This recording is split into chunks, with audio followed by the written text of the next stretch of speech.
Sorry, it took me a little bit longer than anticipated, but there was a lot of information to consider. Let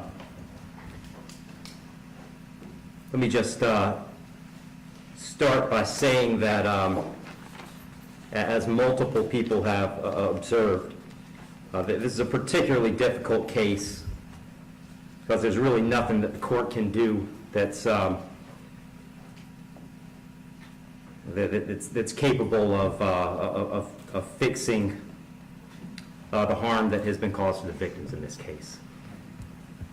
So that being said, I've got to start with the law. I'm bound by the law, and the law gives me a guideline for how to analyze an appropriate sentence in this case. So I want to start with the Camacho case.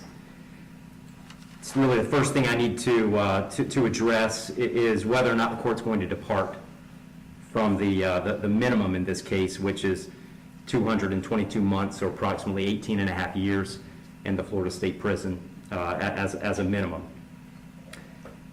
The Camacho case, as Mr. Fitzgibbons pointed out and argued, lays out really a three-factor test. Is there a valid legal basis for departure? Is there competent substantial evidence that the facts support an application?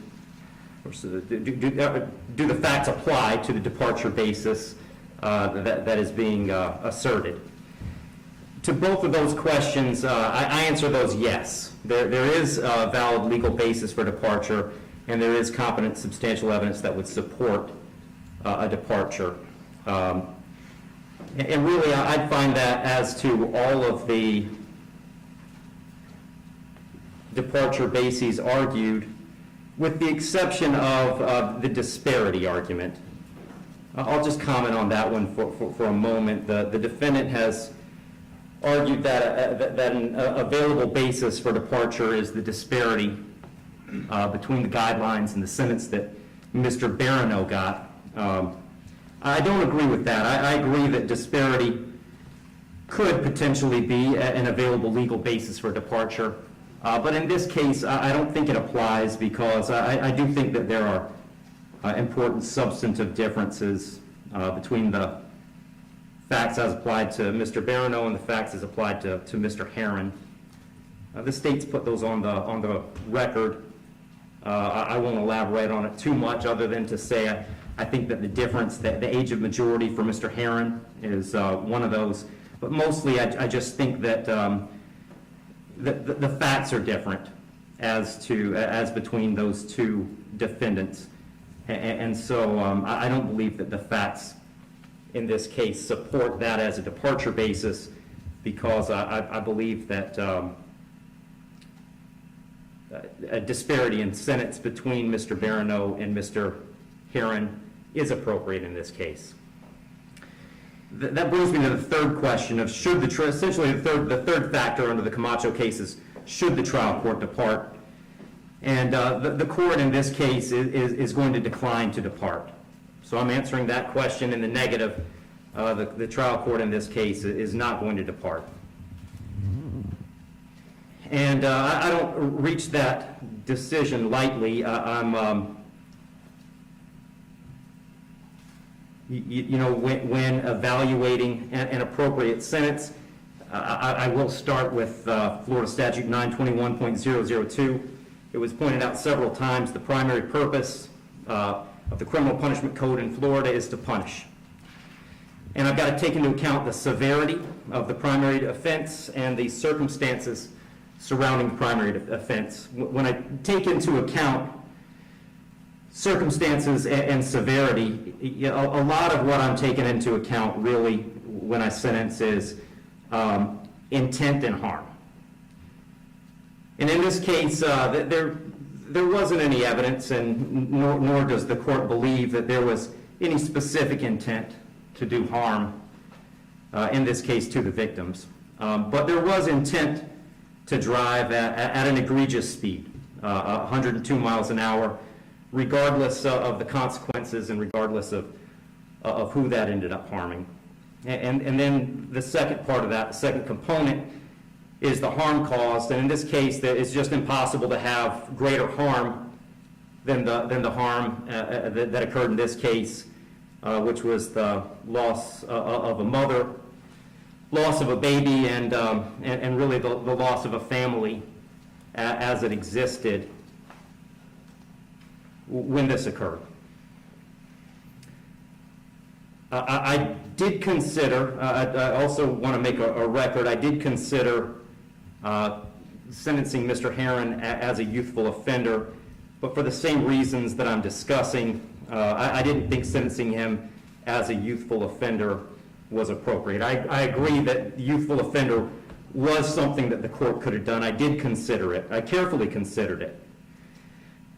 But the court just found that due to the serious nature of these offenses, the extreme nature of the conduct, and again, the level of harm, that a youthful offender sentence was not appropriate.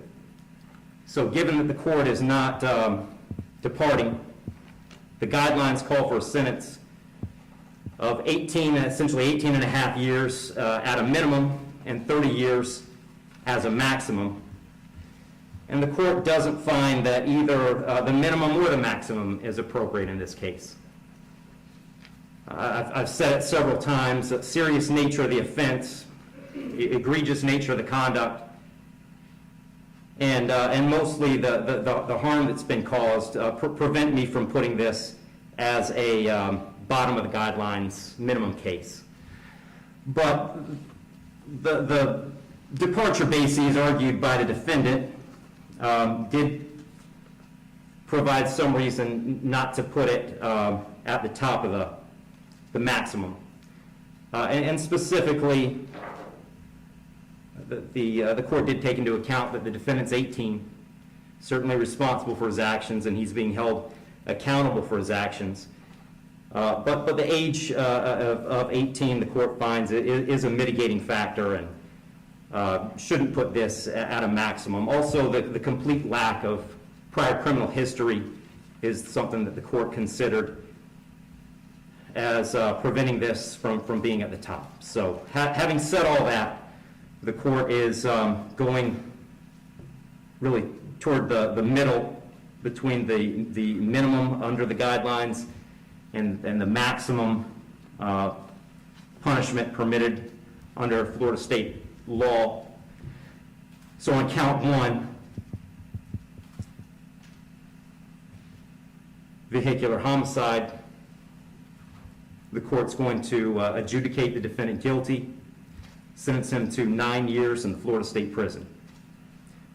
On count two, same charge, court will adjudicate the defendant guilty, sentence him to 15 years Florida State Prison, and that'll run consecutive to count one, for a total of 24 years Florida State Prison.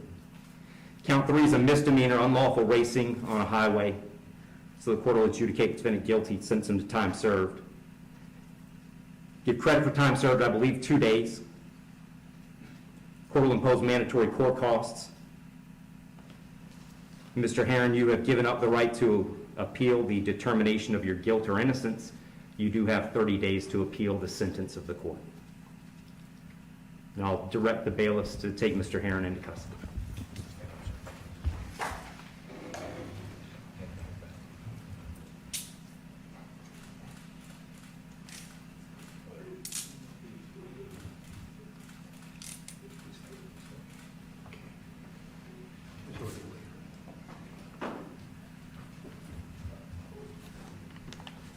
Wish you well, Mr. Herron.